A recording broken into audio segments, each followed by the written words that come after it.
A special presentation from Eyewitness News and the Pinpoint Weather Team. Summer weather threats.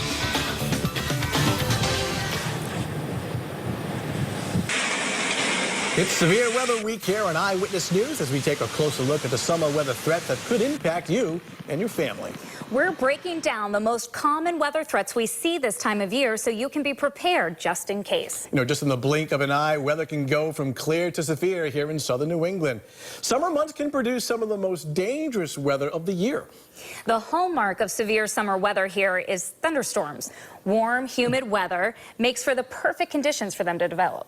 And thunderstorms are types of storms characterized, of course, by the presence of lightning and thunder, the sound effect it has on the Earth's atmosphere.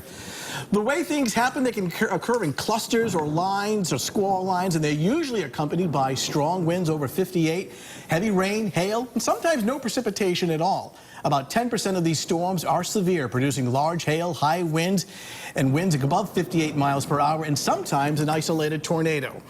According to the National Oceanic and Atmospheric Administration, there are about 100,000 thunderstorms in the U.S. every year. And worldwide, there are roughly 2,000 thunderstorms in progress at any given moment. You know, after wildfires, floods are the second most common natural disaster across the U.S. Most flash floods are caused by slow-moving thunderstorms that repeatedly move over the same area, or heavy rain from tropical storms and hurricanes. The National Weather Service issues flood forecasts, watches, and warnings for every community in the United States every day of the year. According to NOAA, since 1990, floods have killed more than 10,000 people in the U.S. Nearly 100 people are killed by floodwaters every year. Most flood-related deaths happen in cars when they try to drive through flooded roads. It only takes 6 inches of water for a driver to lose control. When a flood does happen, get to higher ground away from the flooded area and evacuate immediately if advised to do so. Don't cross a flooded road. It may be deeper and more dangerous than it appears. And perhaps the most dangerous of summer weather threats to hit southern New England, hurricanes. They're the most destructive storms on Earth, with winds ranging between 74 and 150 miles an hour, inundating coastal communities with seawater and rains creating devastating flooding. Well, it's just part of life in the ocean state. And while we're not tracking any hurricanes right now or major storms headed our way, we're learning what's in store for this year's hurricane season. Now, according to the National Hurricane Center in Florida, the Atlantic will see between 6 and 11 named storms. That's lower than the yearly average of 11. And 11 of those storms, 3 to 6 are expected to become hurricanes. And of those, up to 2 are expected to become major storms. How often do we get hurricanes around here during the early season? It's rare, but it was exactly on this day a year ago that southern New England was preparing for the remnants of Hurricane Arthur. Now, the storm never directly hit us, but it did bring some high wind and heavy rain. The 4th of July celebrations here were dampened up and down the East Coast. Our ability as the Pinpoint Weather Team to predict and track intensity of hurricanes is critical to you. Michelle, we've come a long way as far as forecasting tools, haven't we? We sure have. Things have gotten a lot better since major storms like Hurricanes Bob in the 90s and Gloria back in the 80s. From better computer models to new hurricane data gathering systems, the new tools help us to predict hurricane behavior with greater confidence and better accuracy, helping to protect you, your family, and your property from these monster storms. Storm surge can be one of the most deadly parts of a hurricane if you live near the ocean, and can be one of the trickiest to understand and forecast. But there's a new tool that can help you determine if your neighborhood is at risk. It's called the SLOSH model. It stands for Sea, Lake, Overland Surges from Hurricanes. And it uses National Weather Service data about storm surges in new, easy-to-use interactive maps. You can go right to your neighborhood and find out about your flood risk. Here's the SLOSH model for the Great New England Hurricane of 1938, a Category 3, the worst in Rhode Island history. Storm surges of 10 to 12 feet caused devastating flooding in Narragansett Bay.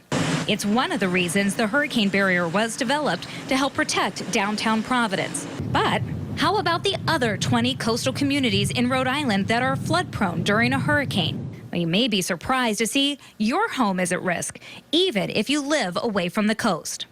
With the slosh model, you can see where potentially life-threatening storm surge may occur. As hurricane severity goes up, so does the storm surge. In some areas, that means the wall of water can travel several miles inland. With a Category 3 hurricane, you can see some inland neighborhoods of Barrington, Providence, Warwick, and North Kingstown, among others, underwater. Well, this slosh model is now used by meteorologists and emergency management teams to determine who is evacuated in a hurricane. And new this 2015 hurricane season, there's going to be experimental storm surge watch and warnings issued by the National Hurricane Center. When severe weather hits, there may be times when it's unsafe to stay in your home, school, or the workplace. In 2006, officials from the Rhode Island Emergency Management Agency, along with the Department of Transportation, mapped out hurricane evacuation routes to help direct people away from areas likely to flood during severe weather like hurricanes. We wanted to see just how easy the routes are to follow in case of an emergency, so we put meteorologist Pete Mangione to hit the road and to put them to the test. We're here in Barrington at the beach. This town is one of 21 communities with an evacuation route. In the case of a direct hit from just a Category 1 or Category 2 storm, this area would have to be evacuated. We're going to hop in the car to see where the evacuation route takes us. We have all seen the evacuation route signs. There are actually about 1,000 signs in Rhode Island guiding you through many different routes. REMA Director Peter Gaynor says the routes are based on studies that examine both potential storm impacts and traffic patterns. Our evacuation routes are based on two scenarios. So we have a evacuation zone A, which is based on a Category 1 and Category 2 hurricane. And then there's evacuation zone B, which is based on a Category 3 and Category 4. The signs were visible and clearly marked, although it would be easy to miss one or two during a stressful storm evacuation. That's why Gaynor recommends you study an evacuation map before a storm threatens. The route brought us here to East Providence High School, which would actually serve as a shelter during a storm. Now, not all routes will bring you to a shelter. The most important part is they'll take you to higher ground, away from the most dangerous part of a hurricane. That's the storm surge. Storm surge is the rise in water and resultant flooding produced by the winds of a hurricane.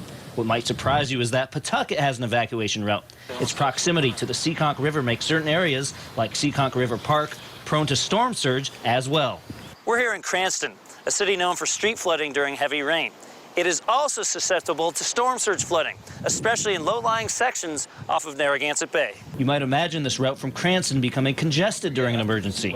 That's why local officials are careful who they ask to evacuate. They'll determine within some reason what parts of the community need to evacuate and what parts of the community can safely stay in their homes. So there's a balance. It appears we're now at the end of the route, so unlike the route in Barrington, this one doesn't end at any particular point or shelter. We actually ended up here on I-95, just heading through Providence, heading up to higher ground. Gaynor tells me that the evacuation routes can be miles long, but they will never actually take you out of Rhode Island, so you can take shelter with friends and family. I'm meteorologist Pete Mangione, Eyewitness News. Our in-depth coverage of summer weather threats continues. Coming up. It's been 30 years since Hurricane Gloria blew through southern New England. I'm TJ Del Santo. In an exclusive interview, I sat down with former Governor Edward Dupree, who relives that storm. That story's coming up. Witness News and the Pinpoint Weather Team. Summer weather threats continues now. Well, hurricanes are the most destructive storms on Earth, and the Atlantic hurricane season started in June, and it will peak in early September. And this September will also mark 30 years since Hurricane Gloria hailed as the storm of the century in southern New England. Meteorologist TJ Del Santo sat down with then Governor Edward Dupree to find out how the state prepared for the storm. Hurricane Gloria was the first real test of the hurricane barrier, which protects Providence from flooding. In an exclusive interview, I sat down with former Governor Edward Dupree, who tells me that the entire state was well prepared for Gloria. In the early fall of 1985, Hurricane Gloria blew through New England. Trees were blown down, boats were tossed, and lives were lost. Former Rhode Island Governor Edward Dupree said the state started preparing 5 days before Gloria arrived. I was in my first year of office. While near the Bahamas, Gloria intensified into a powerful Category 4 hurricane with winds of 145 miles per hour. Fortunately, the storm weakened to a Category 1 before it hit New England. The night before the hurricane hit, as a precaution, I slept overnight in the State House on a couch in the governor's office. Gloria moved over Long Island and then Connecticut around midday on September 27th, 1985. Winds gusted to 91 miles per hour in westerly.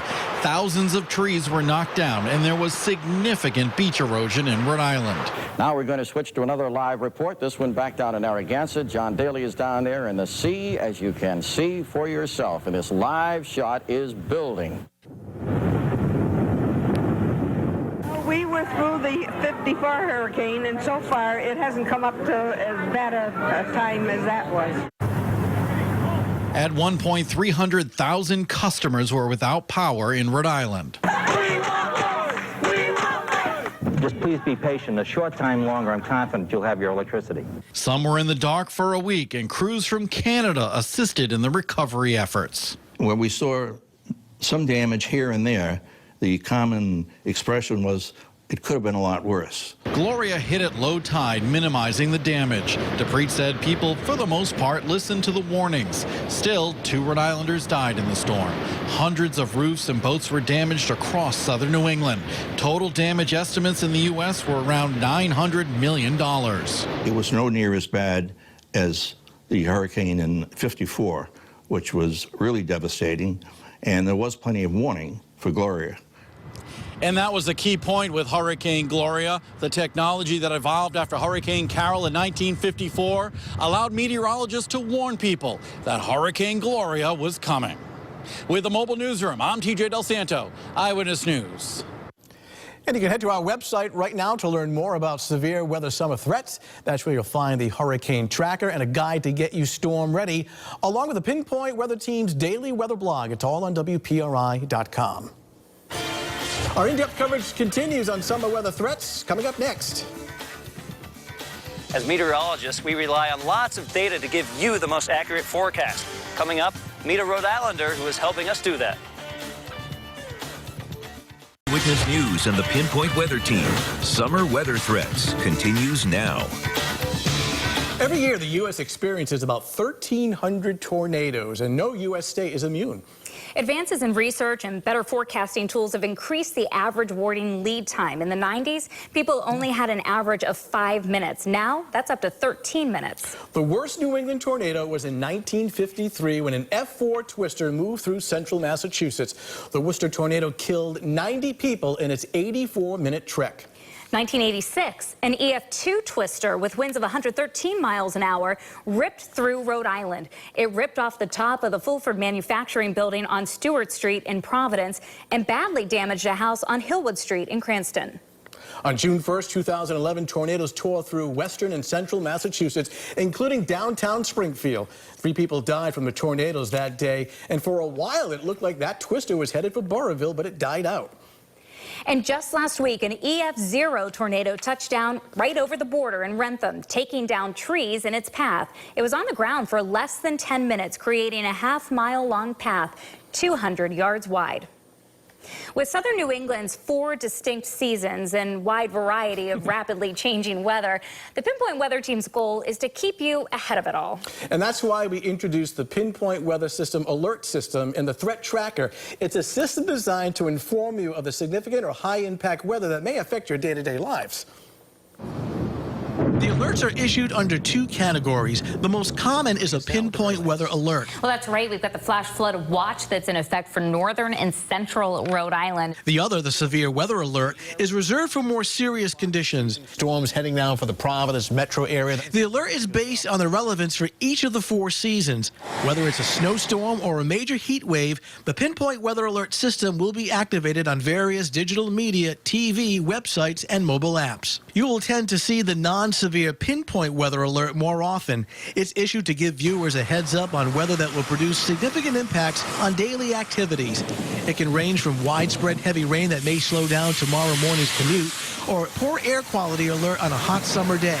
Some types of weather will fall under the very obvious category of severe weather alert, like strong thunderstorms, tornadoes, flash floods, and nor'easters, to name a few. The Pinpoint Weather alerts are supplemented with a daily color-coded chart called a threat tracker. During each weathercast on Eyewitness News, a green, yellow, and red-coded system is designed to give viewers more detailed information for the alerts for that day. The graphic is brief and simple to follow. On quiet weather days, the color is green. No problems for tonight. All is good and the weather should not be a problem.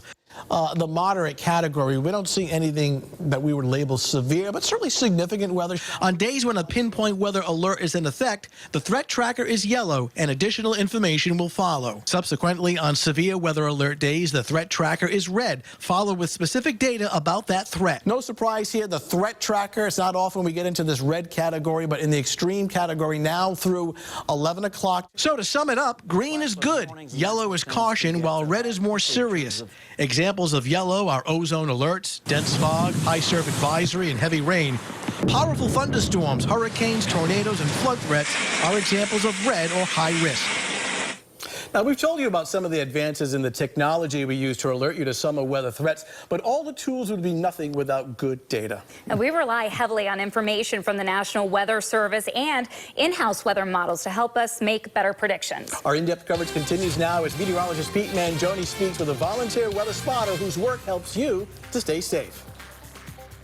The Rhode Island official climate records are kept at T.F. Green Airport in Warwick. But when it sprinkles there, it can pour in other parts of the state, like right here in Richmond. There is a growing group of volunteers collecting data for what is actually happening in your neighborhood.